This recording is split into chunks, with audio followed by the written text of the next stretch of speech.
Coming back at you like last night's ghost peppers, 10 more spicy D&D hot takes. Buckle up, sit back, and let's get cracking.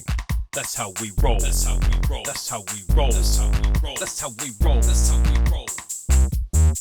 That's how we roll. That's how we roll. That's how we roll. Welcome to the Goblins Corner. My name is Eric. And I'm Matt. And tonight, we're doing D&D Hot Takes Volume 2. Once again, we have scoured the internet for 10 of the hottest hot takes, spicy takes that people seem to argue a lot about. Yes, mostly from the app formerly known as Twitter. X, which sounds like a 90s movie. X. Gotta cross your hands like this. It's 1/3 of a 90s movie. That's very very good. I like that. Very good.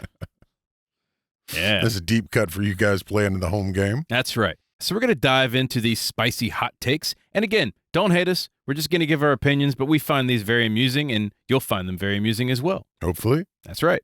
So if you haven't yet, hit that like and subscribe button. Help us get our show out to more people and get notified when more amazing episodes come your way. And if you're listening to the show, give us a review on iTunes, Podchaser, or wherever you're listening to it. That's right. I can't help gesturing when I talk, but I'm sorry. You get so happy. Your way. I don't try to do the finger gun thing, but I'm Italian. I have to do something with my hands. It's required. It absolutely required. They'll kick you out of the culture otherwise. Yeah. So we've trawled the various socials as we've mentioned. Matt, lo and behold, people have a lot of very strong opinions about D&D. It's true. You know, we talked about our version wars, and people had many different opinions about those. Yes. And mostly because we got some things wrong. I like to be corrected because I don't like to stay wrong. So, provided for you tonight, here are the 10 hot takes that we've scoured the internet with. Number 1. Games don't have to be safe. You just have to know that they aren't. What are we talking about, Matt? This is a big deal about safety in games, and a lot of people have been arguing about it. Some people are like, we don't need safety in games. Some people are like, you have to have safety controls. If you want a game that lacks certain conflicts, then play it that way, but do not expect every company to sanitize the conflict out of their products. That's what it boils down to for me. Yeah, I agree. I figure this is what a session 0 is for.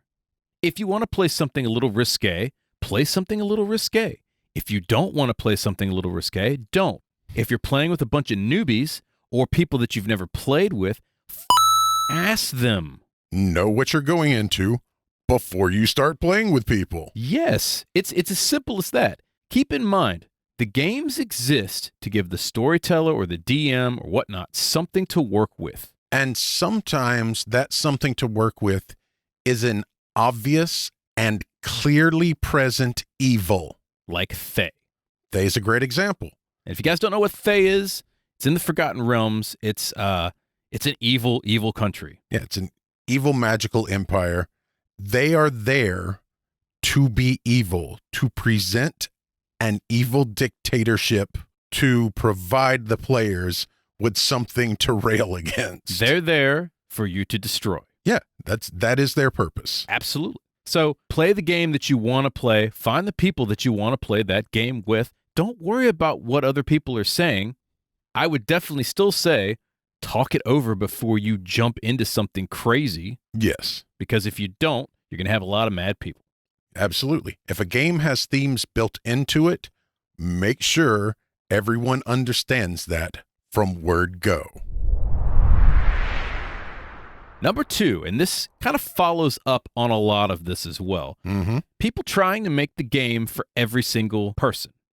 Yeah. Now, there's a common phrase, if you try to please everyone, no one will like it. That's fair. There's a reason that games are made for specific audiences. There's demographic research being done. There's certain types of people that like to play certain types of game. Hey, man, I may not play Candyland. You might be a person that likes, I don't know, Uno. Sure. We're talking about like board games and card games, but role-playing games are the same way, right? They're trying to sell to particular audiences. Many times they're trying to sell to one so that they can expand and sell to others. But also, sometimes people are attempting to represent an underrepresented audience and therefore expect it to be targeted directly to that audience.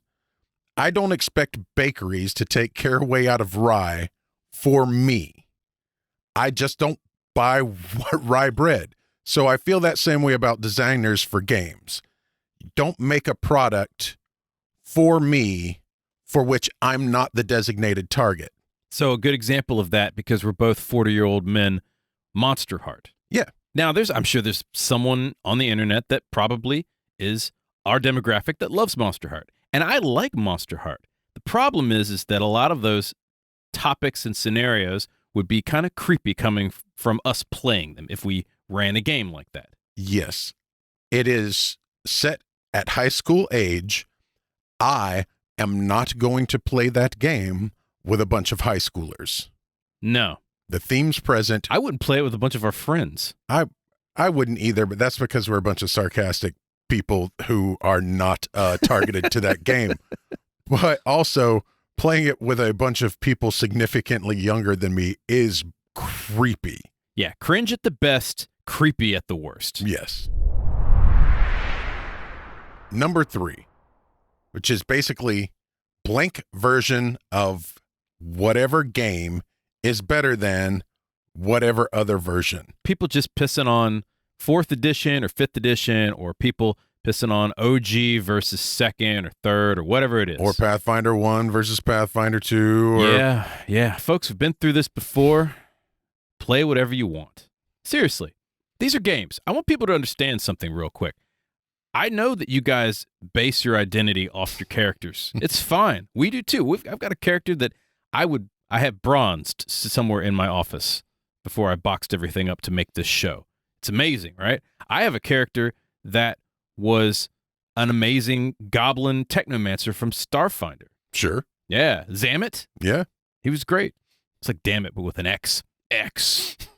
But seriously, it's just a game. It's just a character. See our show on Version Wars if you really want to get fired up about stuff, particularly D&D stuff. You want to hear us say something wrong? Go look up the Version Wars. We probably got a couple of things wrong. We definitely got a couple things wrong. Play whatever game you want. This is the important part. Stop arguing over which game is better. It doesn't matter, right? You know which one is better? The one you're playing. Exactly. There are whole communities of people out there who like a particular version. You can go play with them. If you can't find them, then hit up some Discords or check out RPG Match. That's literally what they do. Yes. RPG Match will sync you up with a bunch of people that want to play the game that you want to play.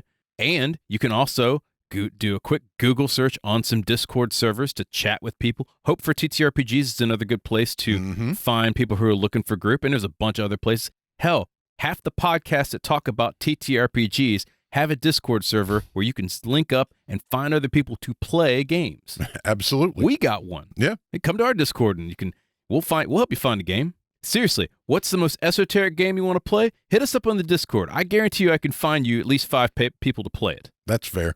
May not be in your time zone, but we can find them. Number 4. Why the are we still having this goddamn debate about Session 0? Now, Matt, we had a whole thing from the first Hot Takes about Session 0. We also had an entire episode when we got started with this podcast about Session 0. Yeah, and yet people are still arguing over Session 0. Why are they arguing over Session 0, do you think, Matt? Now, I don't know. It doesn't make any sense to me. If you start a game, how is anybody on the same page if you don't have a conversation at the start of the game? It doesn't make sense to me. And that's all it is a conversation. Seriously, who hates their players that badly that they can't just say, hey guys, we're going to play this and we're going to use these rules. You guys cool with that? Because that's all it is. You literally can just say that. Agree on what you're going to play. And safety tools are just part of a rule set. These are the rules we're going to play by. Now, I know what the argument is going to be because we've got some people that bitch and moan and complain about stuff like this. And here's how it usually goes. Well, I've been playing with the same group of players for 15, 20 years. Great. You probably don't need to do a lot of safety rules with them because you know the people. But if you don't know the people that you're playing with, then you need to talk to them about this stuff. Again, if someone comes over to your house to watch a movie and it's something completely unexpected, you might be uncomfortable. Absolutely. You know, and that's just a movie example. That's the Teletubbies example. Yeah. You don't want to watch Teletubbies. It's It's awful. They're spooky. I would, well, maybe if I was doing drugs, I might watch Teletubbies, but that's a different story. No, still not. So get on the same page as your players. Remember, they're going to be creating this story with you, not just you throwing a story at them. Even one-shots are still collaboratively created. So figure that out. Everybody's got to make the story they want to make. And if you don't like it, don't run a game. There you go. Number 5. More alignment or more moral attributes instead of less. What do we mean by that, Matt? There are alignment systems in a lot of games. A lot of people don't like them. I feel like that's a mistake. Good and evil or law or chaos or whatever, particularly in D&D, the 9-axis alignments, it's part of the game, just like rounds or speed. I'm pretty sure humans don't run at 30 feet every 6 seconds in real life. Some people can't run 10 feet per 6 seconds in real life. Some people run more, right? Sure. This is a make-believe game. And all we're trying to say is that there's a lot of complex subjects, a lot of simple story frameworks that we're trying to jam these complex subjects into. These rules exist for non-writers and non-philosophers so that they can jam these complex subjects into these very simple stories, right? It's a game, guys. Again, your game may differ, but this is my opinion that I think alignments are fine. And people may go, that's cool. Or they might go, I totally disagree. I don't like alignments at all. Cool. Don't use them. Again, that's why we have that session 0 in the beginning. Sure. But if you do want to use them, just remember that they're rules that let your character proceed along a specific path. Here is where I provide the argument for why I like alignment in games. Okay, give it to me. It provides a framework to create an interesting character inside of. Mm-hmm. And it gives your storyteller tensions that they can apply to make your character make moral choices. And to me, that is far more interesting and far more dynamic than every character being chaotic neutral all the time and just roaming around doing what have you. They're buttons for the DM to press. Right. To be perfectly honest, look, your DM is not a complete genius. They might be a genius, but your DM needs help. And all of these things are just a little bit of like extra things that they can throw at your character so that the story can be kind of bumped along if it hits a roadblock, right? Sure. Moral quandaries are fun. Yes. Now, you don't have to play with any system at all. You can still have moral quandaries, right? You're going to kill that goblin that, is bleeding on the side of the road, or you're going to let him go so that he can go and kill a village. Might happen, right? Could. Or he could come back and save a village later because some people were nice to him. That's right. It's all part of the story. Now, where things get a little bit tricky is the planes. Yes and no. The planes represent the solid state of certain alignments. I am fine with having redemption arcs for demons, with having fallen arcs for angels, with having anarchic arcs for modrons. In fact, I love the idea of an anarchic arc Crazed for a modron. modrons? I'm all about crazed modrons. But those are only exciting, interesting characters if they are placed against the backdrop of their background. Mm-hmm. So you need something concrete to put that up against so that a contrast exists. Yeah, get a little bit of prompts so you can give your character depth. You can give the story a bit of depth and something, again, a little button for the DM to press to kind of mess around with you a little bit. Sure. It's fun, right? And again, take this all with a grain of salt. These are our opinions about this topic. Speaking of other topics we have many opinions about, we have what, Matt? The question of the week. All right. What's the question of the week this week? Is it a hot take type question? It is a little bit, yeah. Sweet. If you had the opportunity to argue a point in the game space, any point that people had to listen to, what would the point be? I've only got one, and it's an easy one. Okay. I have it immediately. Stop taking yourself so seriously. Stop taking the game so seriously. Just have fun. Okay. That's a good point. I'm with that. That's pretty much my MO for all role-playing games. Don't worry about it. It's just a game. Have fun with it. Mine is similar and just as immediate. Okay. If it's not your table, shut your hole. I like that. right? Everybody plays different games, different ways with different types of stories because their table is their table.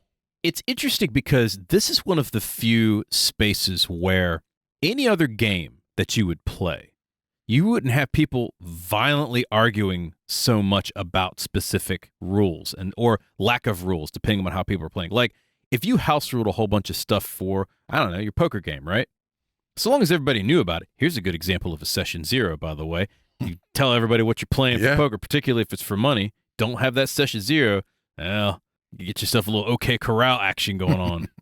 Seriously, if you're playing, like, I don't know, a board game, Monopoly or something, right? And you've got some extra rules or something like that. No one's going to, like, I don't know, run down the street and yell at you, call you a terrible person because you're using these Monopoly rules. It's true. If you play Monopoly, you're probably already a terrible person. I don't know about that. I said it. I like the shoe. Of course, we're always interested in your answer to the question of the week, and if you have one, hit us up at Goblin's Corner on the various socials that Matt enjoys posting to, and I sometimes answer. You can also comment down below. There's a spot for it if you're watching YouTube. Indeed. So we're talking D&D Hot Takes Part 2, and now we're on to number 6. Stop mechanically comparing races and lineages. This kind of goes down to the it's a fantasy game type thing. Mm-hmm. It's a fantasy game. Orcs aren't real, folks. Neither are elves. True. They're not. These are all just made-up numbers for made-up creatures that don't exist. They're all made up. They're all made to represent made-up people. Not even people. Elves aren't people. I'm going to say it. Those elves. Orcs aren't real. These are not real-life individuals. Can we just not worry about what the hell these creatures are? I'm not worried about the plight of Skittermander in Starfinder. I'm kind of worried about the plight of Skittermander because they're so cute. They're adorable. They're adorable, except for the little, little alien thing in their belly button. Whatever. Yeah, but seriously, gnomes are cool, right? But I don't sit up awake at night worried about gnomes in Faerun. It's not just that for me. Is there questionable writing behind some things sometimes? Yes, that's not what we're talking about. No. We're talking about mechanics. And that's easily solved, by the way, the questionable writing. The answer is don't be racist. There you go. Don't be racist. Ta-da. Ta-da. If you get rid of your isms, right? Mm-hmm. No racism, no misogynism, right? Just go ahead and throw away your isms. If the sentence that you wrote as a game designer sounds like something a Nazi would say, don't write it. If you say it in a German accent and it all of a sudden sounds really questionable, edit. Apologies to our German friends, by the way. They understand better than most. That's a good point, yeah. Now, we should talk a bit about optimizing because that's always going to come up as well. Right. My thing is this. If you want to optimize, optimize. But stop bitching that elves don't get what Gith get or what have you. If you're making a character, then make a character. If you're making a build, then make a build. But understand that's two different processes for character creation. Absolutely. You can either write your character around your build, or you can write your build around your character. Yeah. So there. Some of these things irritate me. Speaking of spicy, let's hit up number 7. You don't have to have anything to storytell a tabletop role-playing game. I have heard many people on several other shows, by the way, talk about, oh yeah, you need the following stuff. And look, man, I love my dice. Mm-hmm. Matt loves his dice. We've got dice within easy reach of both of us. If we wanted to grab them, we could. And spare dice. And spare dice. I have enough to just have a Gatling gun of dice. You don't need dice. You don't need books. You don't need money. You don't need D&D Beyond. You don't even need experience or any rules to play a role-playing game because it is a freeing, collaborative storytelling game. Right. Now, all that stuff helps with the drama, but you don't need it. All you need is the will to tell a great story and a couple of friends. The other thing is there's literally nothing you can't fake. Oh, you need to have a random number generator so that you can, build out your own rules. Slips of paper and a hat, or just jumbled up and thrown on a table. Grab 5 coins and flip them. Exactly. You can literally make do with anything if that's what you need to or want to do. There's a lot of people in the community that believe you have to have like a subscription to some kind of VTT, or you have to have all of the game books to be able to play stuff. No, man, you can make stuff up. Now, do we like our games and third-party publishers? We love them. Sure. I have massive amounts of PDFs and physical copies of books because I avidly read all of them, and I like playing different games. And I love my dice, right? Like my figures. Sure. I'd print more of them if I could get my damn 3D printer to work.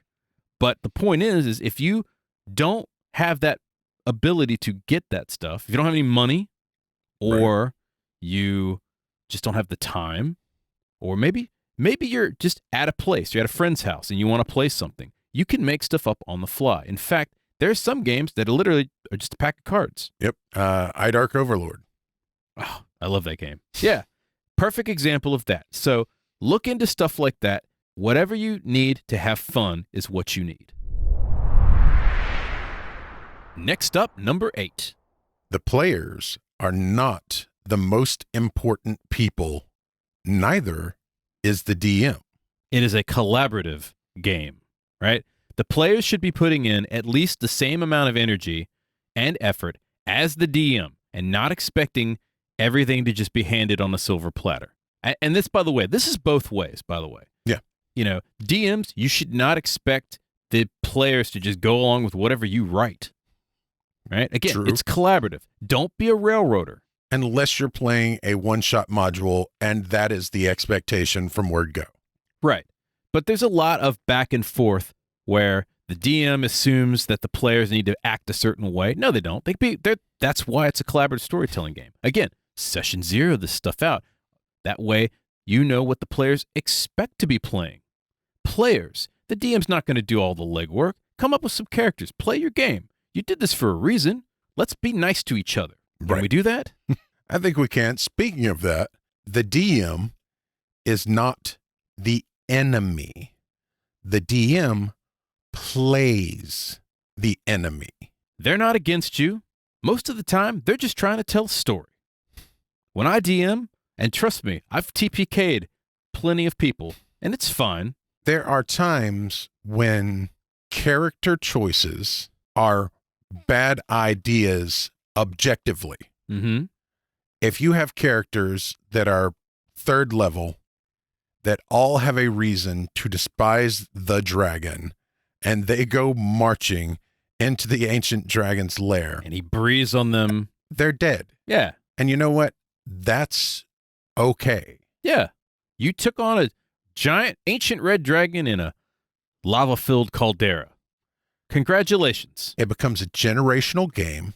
The children of those adventurers are raised on the story that their brave parents went and fought and perished. And so now these kids are like, no, we're going to be prepped. We're going to go in there when we're ready, and we're going to murder this dragon when we have the time. Yeah. So don't take this stuff personally. If your character gets killed, it's not because your DM hates you, or they shouldn't anyway. DMs, don't purposely kill your characters off. Don't be an asshole. That's number 9, in fact. Yes. Don't take this personally. Well, let's jump right into that. These are games. We get very invested in these games, but at their heart, they're storytelling games. And I want people to understand that we're just doing this because we're being amusing, hopefully. But there's a lot of people that get really angry about these games. Yes. When your character dies, this is a perfect example. The DM does not hate you, we think. Right. They shouldn't. If you're playing with a DM that hates you, get another DM. That's a separate issue and a separate topic. In a normal game where it's a group of friends or a group of individuals who are just playing a game, if your character dies, that is a consequence of the story and how it played out. Mm-hmm. It is not because this person all of a sudden decided they wanted to kill your character. And another thing to kind of follow up with that is take your personal problems, leave them at the door, come in and play something. You know why we play these games? I know why I play this game. It's because the rest of the world sucks. And I want to play something that's fun and I want to enjoy myself, right? Escapism. Yeah, same reason we watch movies or consume other media, Yeah. right? This is not a therapy session for most part, unless you're in a therapy session, in which case, keep at it. Or if that was part of your session 0 and people are like, hey, I've got some things that I just need to get off my chest, let's run through it. Then perfect, right? Yeah. Another thing to consider is that sometimes stuff's not going to go your way. Whether and it doesn't have to be a total party kill. It could be the dice just don't roll. It sucks when the barbarian is having a bad night and the thing they do, i.e. hit people with the big stick, isn't happening. Like, that can suck. If you've just had bad rolls all night long. Sometimes you got to run. You got to get away. You got to leave the barbarian to his fate. Or the barbarian should just, I don't know, step off and start providing advantage for other people, right? Like, there are other things you can do if the dice just really honestly aren't working for you. Adapt. Roll with it. Tell the story. What happens when the barbarian's not attacking? Maybe it's something interesting story related. What a great gift when something is going crazy and you now have to justify that. Justify that weirdness. DMs. If the character dies, justify it. Why did it happen? Hey, death is not the end. We've got a whole episode on combat, injury, and death. Also, I think if somebody's having like that kind of night where things just aren't working over and over and over again for them, especially in a combat, I think for me, I would probably go, you know what? Every third miss is an automatic help action for someone in your party. I like that.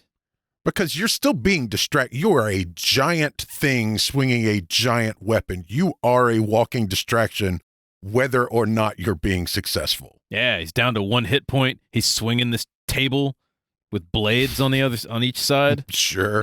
Yeah, I mean, because that's kind of how it is, right? Yeah. But roll with the punches, folks. That's what we're saying. Don't take it personally. No one's out to get you. And finally, number 10. You just touched on this slightly. D&D's hit points are fine. You're just thinking about them wrong. So I'm playing an epic fantasy game, Matt. There's magic, there's monsters, there's flumps. Sure. And I'm fine with my raging barbarian who is losing his swinging a table with blades on it. Right. It looks like the table blade. Yeah, Yeah. the table blade, right? He's got 1 hit point. No problem. Putting in max effort. That is totally fine. Why? Because I'm not looking for realism in this game.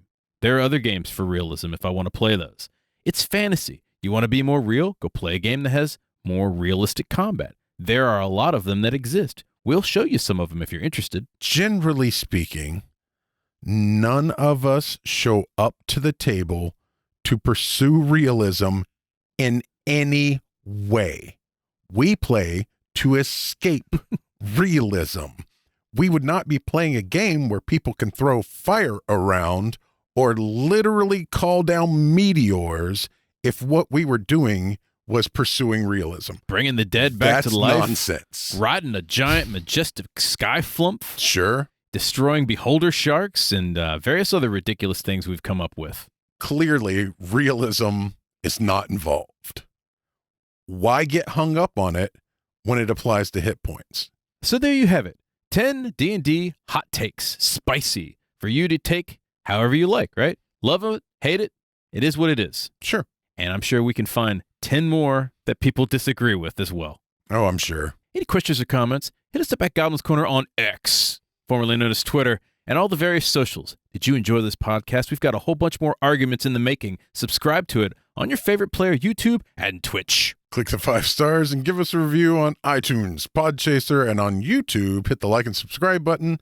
It helps get our show out in front of more people, and it feeds the hungry algorithm. Which is currently changing yet another social media site into one single alphabetical letter.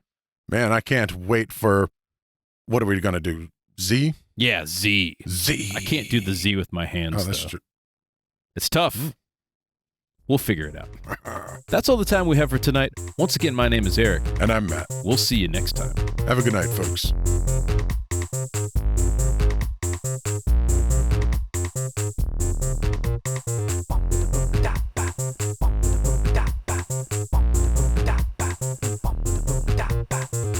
The Goblin's Corner is written and produced by Eric Holden and Matt Staples. The music Podcasts by the Mighty D20. This has been a Subterranean production.